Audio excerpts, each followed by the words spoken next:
saya Nur Suryati Asril, nombor matrik 13 DKA 20F2007. Jadi hari ini saya dan ahli kumpulan saya akan menerangkan tentang racun serangga.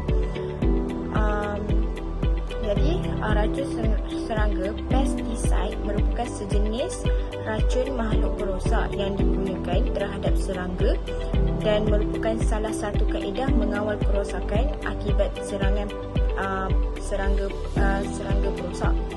Jadi racun serangga memang banyak digunakan dalam bidang pertanian, perubatan, industri dan di rumah sendiri. Jadi penggunaan racun serangga ni adalah bertujuan untuk membunuh telur dan larva serangga ataupun membunuh serangga dewasa. Sebenarnya cara pengelasan racun serangga dilakukan dalam beberapa cara. Contohnya seperti cara ia bertindak, sama ada secara sistematik, sentuhan dan sebagainya. Jadi sebenarnya racun serangga ni yang sistematik, yang memasuki tumbuhan yang dirawat, di mana kemudiannya racun serangga ni akan menghadamkan racun serangga semasa serangga tu makan tumbuhan. Jadi serangga perosak yang termakan racun sistemik ini akan mati kemudiannya. Dalam pada itu, sebenarnya racun serangga sentuhan akan menjadi racun kepada serangga disebar dengan sentuhan langsung, iaitu semburan racun tersebut terkena pada serangga. Jadi tahap keberkesanan atau kebiasaan racun serangga selalunya akan dikaitkan dengan jenis racun serangga dan bahan aktif di dalamnya. Kualiti penggunaan racun serangga dan jenis semburan. Biasanya jenis racun serangga inorganik yang dikilangkan dengan logam dan termasuk arsenet ataupun sebatian tembaga dan sebatian fluorin, di mana kini ia sudah jarang digunakan. Racun serangga organik pula merupakan sejenis bahan kimia buatan sintesis yang membentuk akan sebahagian besar racun serangga yang terdapat pada masa kini. Jadi racun serangga, racun jenis melatonin pula merupakan antara jenis racun serangga yang popular di pasaran. Kaedah tindakannya bagi racun serangga ini adalah membunuh atau menyaktifkan serangga perosak. Proses ini juga merupakan satu lagi cara mengelaskan racun serangga yang ada di kebanyakan negara. Kaedah tindakan adalah penting bagi menjaga sama ada sesuatu racun serangga akan meracun hidupan lain dalam habitatnya tidak terjejas seperti ikan, burung dan haiwan lain-lain. Menyentuh tentang keracunan yang mungkin berlaku, penggunaan racun serangga pertanian banyak dibincang di dalam forum tempatan dan antarabangsa. Umum mungkin faham di mana akan berlaku ancaman ataupun bahaya racun serangga yang biasanya digunakan di dalam sektor pertanian. Jadi kita mestilah beringat di mana racun serangga merupakan salah satu daripada racun makhluk perosak yang selalu digunakan. Ia digunakan dengan meluas di kebun tanaman, makanan serta lebih meluas kaedah penggunaannya di ladang-ladang besar di Malaysia. Kini dilaporkan di mana penggunaan racun serangga merupakan salah satu aktiviti pertanian dalam usaha meningkatkan hasil pertanian dan mengurangkan kerugian akibat serangan dan jangkitan penyakit yang disebabkan oleh serangga perosak. Jadi kini penggunaan racun serangga di Malaysia menduduki tempat kedua terbanyak selepas racun gumpai. Bagaimanapun, keracunan yang boleh menyebabkan maut dapat dielakkan dengan menjauhkan diri daripada pendedahan yang berterusan. Keracunan kronik boleh berlaku jika terdedah dalam jangka masa yang lama. Jadi kebiasaannya apabila keracunan ini berlaku, pesakit kelihatan sukar untuk bernafas dan batuk-batuk. Mangsa hendaklah dibawa ke tempat lapang dan dia perlu diberikan bantuan pernafasan dengan segera. Jadi dalam pada itu, walaupun ada menerima rawatan perubatan, kematian juga boleh berlaku, terutama dalam keadaan yang teruk. Itu sahaja daripada saya. Jadi saya akan berikan soalan seterusnya kepada kawan saya. Assalamualaikum warahmatullahi wabarakatuh.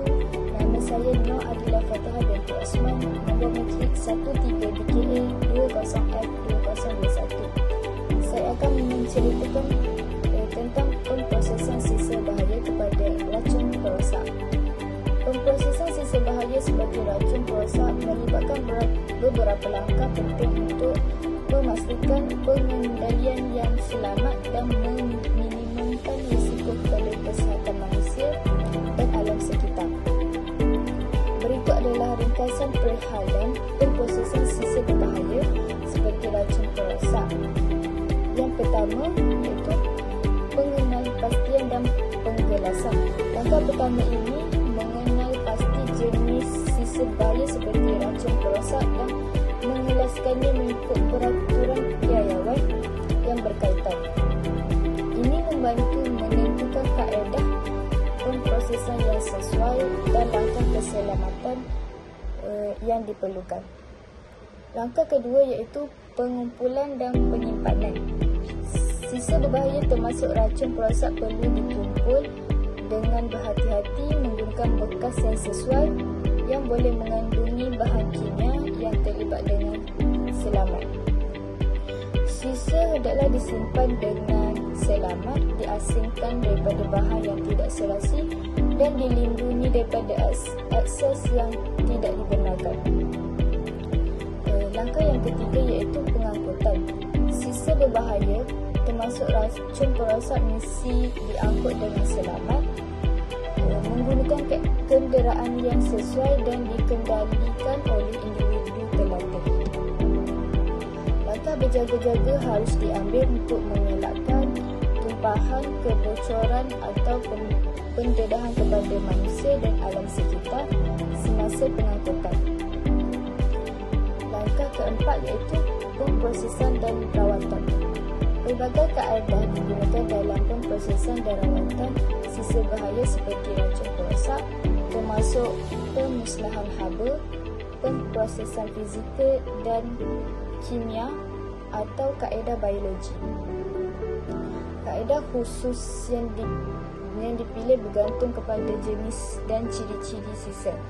Objektif utama adalah untuk mengurangkan atau menghapuskan bahaya yang terdapat dalam sisa untuk menjadikannya selamat untuk dilupuskan atau berpotensi untuk diguna semula. Langkah kelima iaitu pelupusan akhir. Selepas menjalani pemprosesan dan rawatan, sisa diproses termasuk racun perosak perlu dilupuskan dengan selamat. Biasanya sisa berbahaya dilupuskan di kemudahan terkawal seperti kemudahan pengurusan sisa berbahaya atau tapak pelupusan yang dibenarkan. Pelupusan yang betul memastikan pematuhan kepada peraturan dan piawaian alam sekitar. Adalah penting untuk melibatkan pakar dan mematuhi garis panduan dan peraturan yang berkenaan dalam pemprosesan sisa berbahaya, termasuk racun perosak. Ini untuk melindungi kesihatan manusia, mencegah pencemaran alam sekitar dan menggalakkan amalan alam sekitar yang mampat. Sekian, terima kasih kesempatannya saya. Assalamualaikum, nama saya Siti Ashkibati Yahya, nama Kak Matrik 13 DKA 201F2005. Saya akan menerangkan tentang pembuangan sisa racun serangga. Pembuangan sisa racun serangga yang tidak sesuai atau tidak terkelola dengan baik dapat memiliki dampak negatif yang serius terhadap lingkungan dan kesihatan manusia. Antara beberapa bahaya yang terkait dengan pembuangan sisa racun serangga yang tidak benar ialah: yang pertama, pencemaran tanah. Jika sisa racun serangga dibuang secara langsung ke tanah atau terjadi kebocoran dari wadah penyimpanan yang rosak, bahan kimia beracun dapat meresap ke dalam tanah. Ini dapat mencemari tanah dan menyebabkan kerugian pada ekosistem tanah serta mengancam kehidupan organisma tanah seperti cacing tanah dan serangga tanah. Pencemaran tanah juga dapat mengganggu keseimbangan nutrisi dalam tanah dan mengurangi kesuburan tanah. Yang kedua, pencemaran air. Jika sisa racun serangga mencapai sumber air, baik melalui aliran permukaan ataupun melalui infiltrasi ke dalam air tanah, itu dapat mencemari sumber air. bahan kimia beracun dalam tanah dapat menyebabkan organisme akuatik, termasuk ikan, tanaman air dan mikroorganisma. Selain itu, jika manusia menggunakan air yang tercemar tersebut, ia dapat menyebabkan masalah kesihatan yang serius. Yang ketiga, gangguan rantai makanan. Bahan kimia beracun dalam racun serangga dapat merosakkan rantai makanan. Ini kerana ketika serangga yang terkena racun dimakan oleh haiwan lain, bahan kimia tersebut dapat terakumulasi dalam tubuh haiwan yang memakan serangga tersebut. Akibatnya, haiwan yang berada di level trofik yang lebih tinggi, termasuk manusia, dapat terpancar racun serangga dengan kadar yang lebih tinggi. Hal ini dapat menyebabkan efek negatif pada kesihatan dan reproduksi haiwan dan manusia. Yang keempat, dampak kesihatan manusia. Jika manusia terpapar langsung atau secara tidak langsung oleh sisa racun serangga, dapat timbul berbagai masalah kesihatan. Bahan kimia dalam racun serangga dapat menyebabkan iritasi kulit, iritasi mata, gangguan pernafasan, kerosakan organ dan bahkan kanser. Paparan jangka panjang terhadap racun serangga dapat menyebabkan dampak kesihatan kronik dan menyebabkan sistem kekebalan tubuh manusia berkurang. Yang terakhir ialah kerosakan lingkungan secara keseluruhan. Pembuangan sisa racun serangga yang tidak benar berkontribusi pada kerosakan lingkungan secara keseluruhan. Hal ini dapat mengganggu ekosistem alami, mengurangi keanekaragaman hayati dan mempengaruhi siklus nutrisi. Dalam jangka panjang, kerosakan lingkungan dapat menyebabkan gangguan ekologis yang signifikan. Oleh kerana itu, sangat penting untuk mengelola dan membuang sisa racun serangga dengan benar. Hal ini dapat dilakukan dengan mengikut petunjuk atau peraturan pengguna yang diberikan pada label produk, menghindari pembuangan langsung ke lingkungan dan memilih alternatif yang lebih ramah lingkungan serta metod pengendalian serangga yang alami ataupun non-kimia. Salam, nama saya Siti Ashikin binti Mazlan, nombor metrik 13 DKA 20F2005. Saya akan mentafsirkan tentang kuasa dalam Akta Kualiti Alam Sekeliling 1974 berkaitan sisa berbahaya, iaitu tentang racun, perosak ataupun serangga. Akta Kualiti 1974 EQA di Malaysia memenuhi peruntukan berkaitan pengurusan sisa berbahaya termasuk sisa racun perosak. Berikut adalah ringkasan aspek utama. Definisi sisa berbahaya. EQA menyediakan takrifan sisa berbahaya yang merangkumi bahan atau bahan yang beracun atau mempunyai kesan buruk terhadap alam sekitar atau kesihatan manusia. Takrifan ini merangkumi sisa racun perosak yang termasuk dalam kategori sisa berbahaya. Yang kedua iaitu pelesenan dan permit.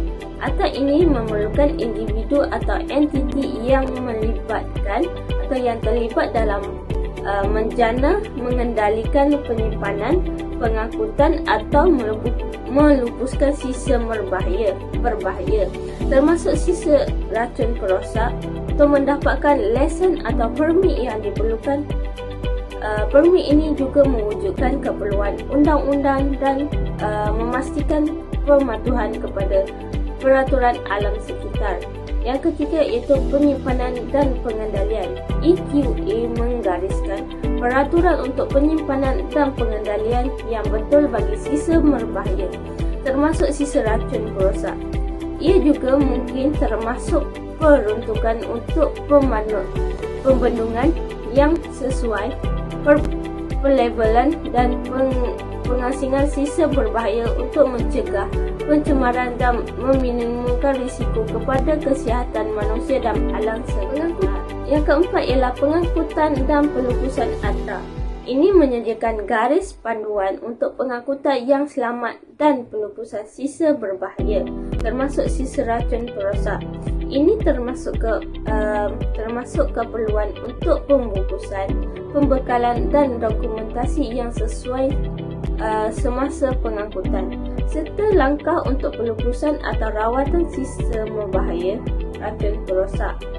Yang kelima ialah pelaporan dan penyimpanan rekod. EQA mengenakan kewajipan pelaporan dan penyimpanan rekod ke atas individu yang terlibat dalam pengurusan sisa berbahaya, termasuk sisa racun perosak. Ini biasanya termasuk pelaporan titik yang ciri sisa bahaya yang dijana atau dilupuskan, mengekalkan rekod penyimpanan dan aktiviti pengangkutan maklumat yang diperlukan kepada pihak berkuasa kawal selia. Ini adalah penting untuk ambil perhatian bahawa ringkasan ini adalah penggambaran untuk dan mungkin semua keluasa khusus dalam atau kualiti alam sekitar 1974 yang berkaitan dengan sisa berbahaya racun perosak. Untuk maklumat yang berkomprehensif dan tepat adalah disyorkan untuk merujuk kepada teks sebenar atau berunding dengan pakar undang-undang yang berpengetahuan dalam undang-undang alam sekitar. Okey, untuk yang terakhir adalah iaitu saya akan menerangkan dalam badan kawal selia yang mengawal pengawalan dan pemantauan sisa racun perosak serangga yang berbahaya di Malaysia. Yang pertama ialah JPM, iaitu Jabatan Pertanian Malaysia, yang bertanggungjawab mengawal dan memantau sisa racun perosak dalam sektor pertanian di negara ini. Yang kedua ialah Jabatan Kimia Malaysia, JKM, iaitu mengawal dan memantau kegiatan penggunaan bahan kimia termasuk racun perosak dalam bidang pertanian dan perindustrian. Yang ketiga ialah Kementerian Kesihatan Malaysia, KKM, yang memantau sisa racun perosak dalam makanan dan minuman dari segi perspektif kesihatan manusia. Yang keempat ialah agensi penguatkuasa negeri seperti Jabatan Alam Sekitar Negeri JAS, Jabatan Pertanian Negeri dan Jabatan Kesihatan Negeri turut terlibat dalam pengawalan dan pemantauan sisa racun perosak di peringkat tempatan. Seterusnya ialah sila ambil perhatian bahawa informasi ini adalah ringkasan dan boleh berubah dari semasa ke semasa. Sebaiknya anda boleh rujuk laman web rasmi Badan Kawal Selia yang berkaitan atau hubungi mereka untuk mendapatkan maklumat terkini mengenai pengawaseliaan racun perosak di Malaysia. Sekian, terima kasih daripada kumpulan kami dan terima kasih daripada saya.